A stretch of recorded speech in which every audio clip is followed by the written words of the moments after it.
Hi, welcome to Children's Time again. Do you like riddles? I have a riddle for you. See if you can solve it. Are you ready? Here it goes. What am I? I get cut, but I never bleed. I have teeth, but I don't bite.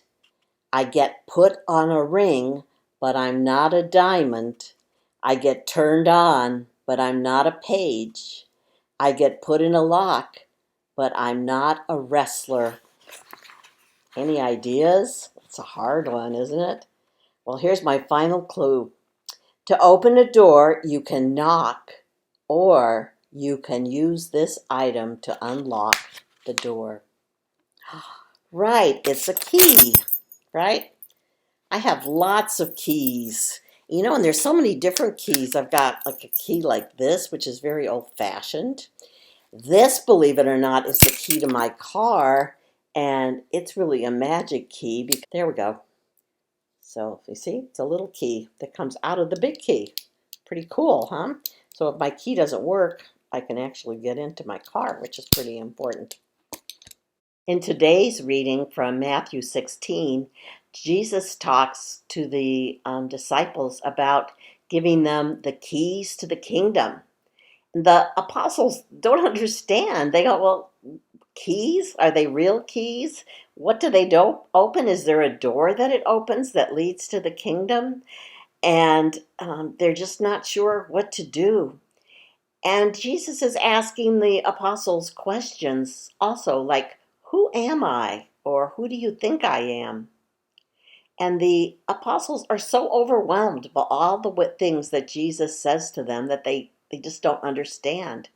And it reminds me of a story about two boys, Sam and Dave, who decide to dig in the dirt for something extraordinary.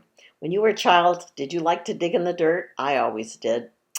Well, let's read the book, and don't forget to look carefully at the pictures and see if you can find the hidden items in there.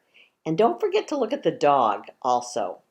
I thought this was a fairly simple story, but wow, it had a lot to think about, and I was confused when I got through with it. See what you think. Sam and Dave Dig a Hole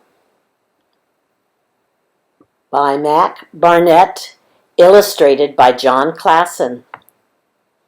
On Monday, Sam and Dave dug a hole. When should we stop digging? Asked Sam. We're on a mission, said Dave. We won't stop digging until we find something spectacular. The hole got deeper and deeper until their heads were underground. But they still had not found anything spectacular. Do we need to keep digging? Said Dave. And so they kept digging. They took a break. Dave drank chocolate milk out of a carton. Sam ate animal cookies he had wrapped in Grandfather's kerchief. Maybe, said Dave, the problem is that we are digging straight down. Yes, said Sam. That could be the problem. I think we should dig in another direction, said Dave. Yes, said Sam, I think that's a great idea. Do you see any diamonds yet? I have a new idea, said Dave. Let's split up. Really, said Sam. Well, just for a little while, said Dave. It will help our chances. So Dave went one way, and Sam went another way. But they still did not find anything spectacular.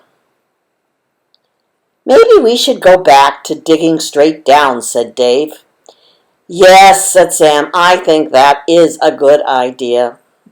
Sam and Dave ran out of chocolate milk, but they kept digging.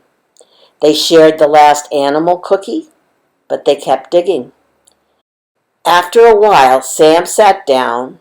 Dave, he said, I am tired. I can't dig anymore. Oh, I'm tired too, said Dave. We should take a rest. Sam and Dave fell asleep.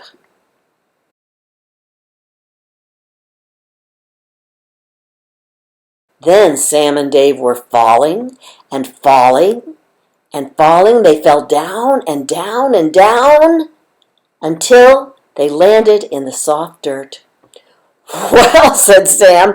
Well, said Dave. That was pretty spectacular. And they went inside for chocolate milk and animal cookies.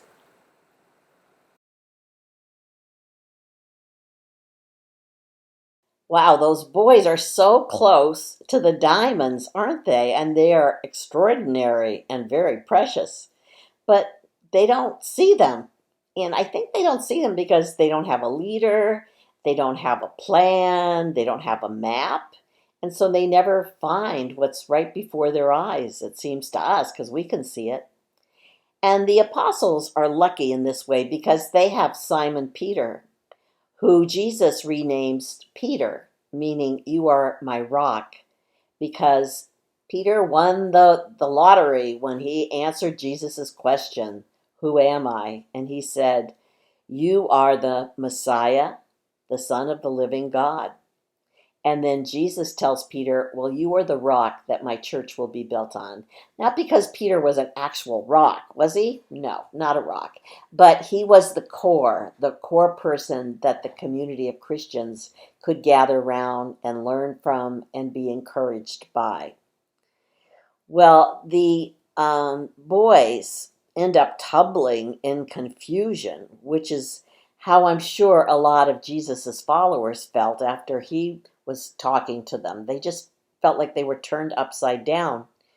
What do you think about the dog? Some people have suggested that maybe the dog represented Jesus in this story, trying to lead the boys in the right directions and by pointing the right way, but the boys just don't pay attention and they miss the precious diamonds every time.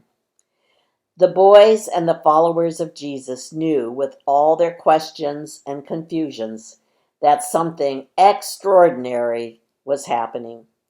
And once the boys landed, after falling through space, in the exact place they started, they find that although their world looks very much the same and they can still go in for milk and animal crackers, there are subtle differences. And they now look at the world in a new way. And is that not similar to the way the followers of Jesus felt and that we as followers of Jesus feel? Once we have been touched by him, we then look at the world and the people in the world in a very different way. Thank you for joining me once again. Amen.